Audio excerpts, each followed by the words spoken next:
Good day, you beautiful people. Welcome to LAZADA's Tech, where we do tech in your life in style. Today we're doing a vlog test with the Nothing Phone 2A in Ho Chi Minh City, Vietnam. If you're new to the channel, these vlog tests are where I bring the phone out and about to see just how these cameras perform in real life scenarios. And also I talk about my whole experience with the device throughout the day. Now back to the Nothing Phone 2A. This is basically Nothing's mid-range phone release, so you know this is gonna be at a more affordable price point. That being said, this is why I'm super excited to see how it performs and specifically how the cameras perform on this.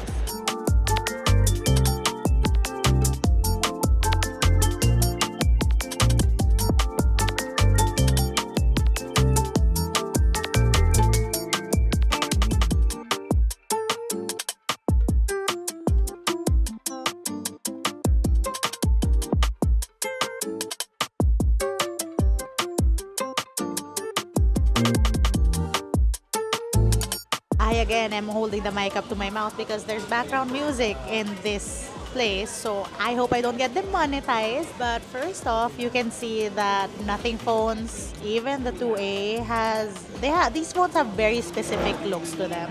I mean, even from afar, you know that I'm holding a Nothing phone. What's so nice about this device is, despite it being a mid-range device, it doesn't feel cheap. Those bumpers are plastic, but they did a very good job in terms of implementation that it feels premium. That back, supposedly, ooh, did you see that light up?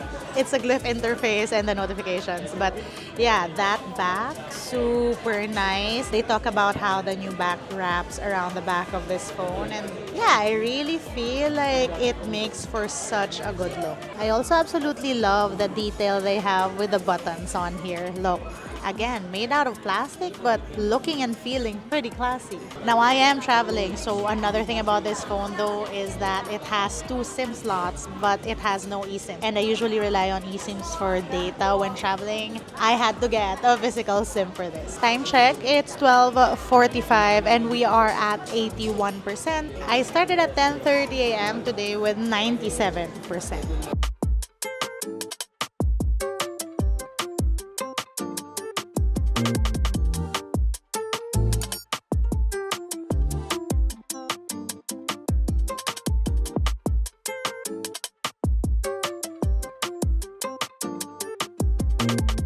One of the things that people rave about when it comes about Nothing phones would be this theme. It's pretty clean, it's good looking. I mean, who's gonna say that looks bad? It really does look good. My only problem with this really is that I need colors on the widgets so that I can recognize what apps they are. And it's pretty cool because while yes, I am using the Nothing icon pack, you can toggle this, which says apply to home screen only, and that means on your home screen everything looks nice and neat and cool, but when you swipe up, there. You see, I get my normal colored widgets. Also, another cool thing, I discovered that you can make AI wallpapers on here depending on like different prompts. It's pretty cool.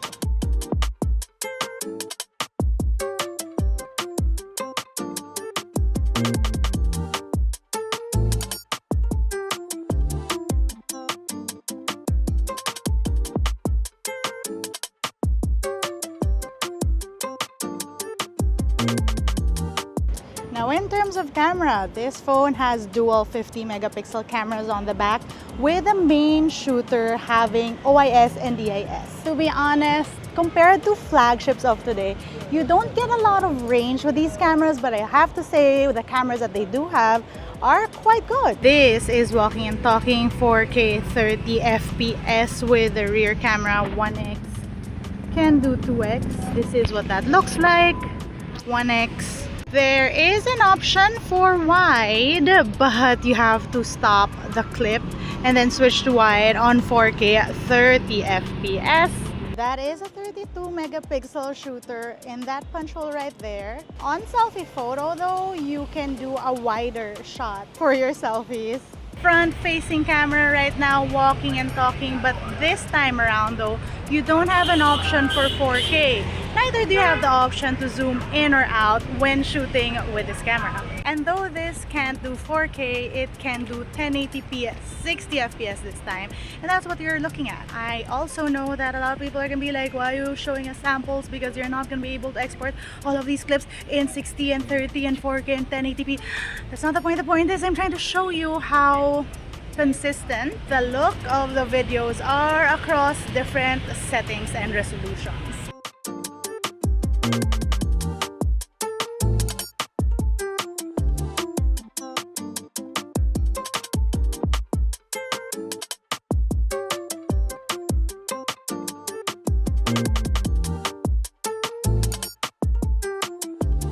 Honestly, this is just turning into a little photo walk now, but it's pretty hot. But I'm hotter.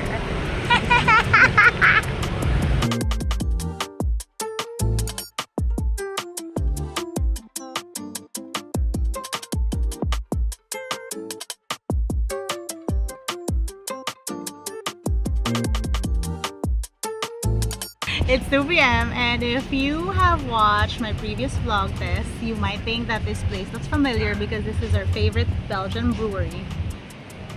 Okay, whatever. We've only been to one Belgian brewery in Vietnam, but we're back here and it's Not time. even a brewery. It says brewery. But yeah, it's not even happy hour yet. But it's time for afternoon. We're early. We're early. Early We like to be punctual. Yes, correct.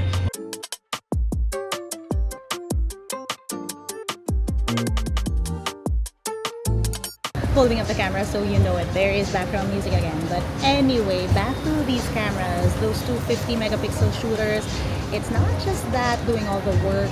Nothing has their True Lens engine algorithm, which basically helps out those cameras. According to Nothing, this was co-engineered with Google and it should help with Pro XDR, it should help with night mode shots, it should also help with motion capture. Let me tell you, man, cameras these days, it's really the algorithm and the computational photography that do a lot of the heavy lifting. Do we actually have any more features here? So you have an expert mode on portrait, wait, the selfie, HDR. Oh, what's this? Glyph fill light. What happens if I turn on the Glyph fill light? Wait. Oh, you get a fill light option. Let's try that later when we're in low light. And then what else? Ooh, also for video. And then there's an action mode. Like, what I really want to check out is if there's like a portrait video, but it doesn't seem to be a thing on this, on this camera. Let's see. Yeah, no. Ooh, someone got the flight. Did you order? Refreshments. What? Ano? Refreshments.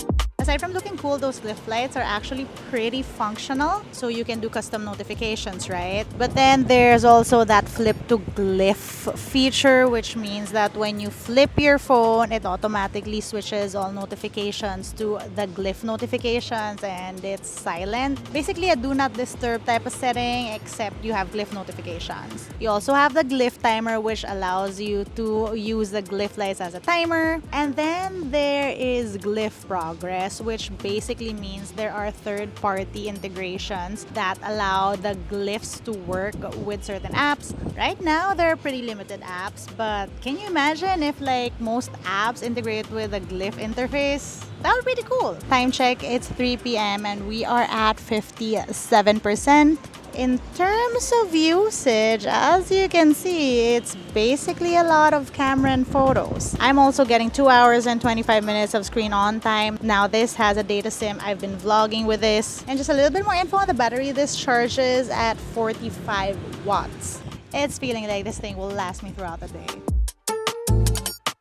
Dinner in Vietnam is not only a feast for your palate, it's also a feast for your eyes. Is what I would have said had I shot more photos and videos at dinner, but alas, I was too busy eating. What I did, however, was check the battery throughout the evening. At 7:36 p.m., we were at 37% with a recorded 3 hours and 21 minutes of screen on time. At 8:02, we were down to 22%. According to this, that's around 4 hours of screen on time with photos, Google Play Store, Instagram, and camera as the stuff I mostly used while on the phone. On standby though, the phone lasted throughout the night, with me waking up the next day at 7:30 a.m. and the phone having 19% battery still. Now, despite me forgetting to vlog throughout the rest of my night in Vietnam, I got you.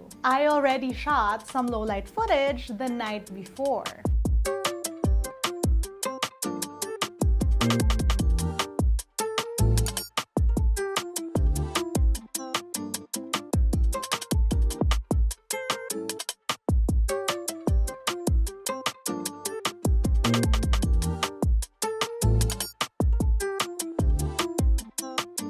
Honestly, it was this low-light performance on these cameras that impressed me the most throughout the things I've shot on this vlog.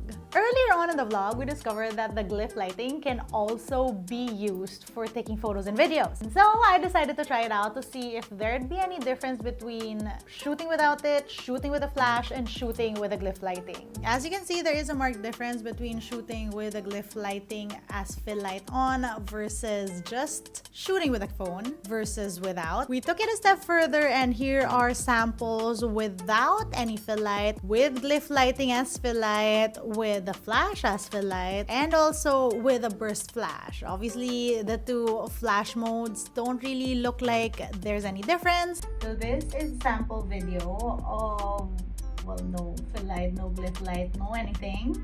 On the other hand, this is what it looks like when the Glyph light is turned on. And finally, this is what video looks like when the actual flash is turned on as you record video. That was our time with the Nothing Phone 2A in Vietnam. So a few final thoughts. First of all, I really like how this phone's designed. Like, it looks cool and it's a phone that's fun. It doesn't take itself too seriously. Some will say that the Glyph lights are a gimmick, but from fill lighting to flip to Glyph to even the Glyph light timers, I'd say that these have pretty useful use cases. I mean, it's not necessarily the first feature I'd look for in a smartphone, but it's fun to have. I mean, it does look really, really cool. So cool that as we were walking around taking photos in really darkly lit alleys of Vietnam, we even used it as a prop and we came out with really awesome looking photos. Camera-wise, the Nothing Phone 2A reps very capable shooters. Not the best we've seen on a smartphone and nothing revolutionary, but very, very capable and even enough to document trips like the one I just did. I really did think that the Nothing Phone 2A did our photos justice. That's it for today's video. Let me know what you guys think. Let me know what your comments are on the Nothing Phone 2A. If you want to see how I use my tech on a daily basis, find me online. That's LAZADA_ on Instagram, Twitter, and TikTok. Until next time.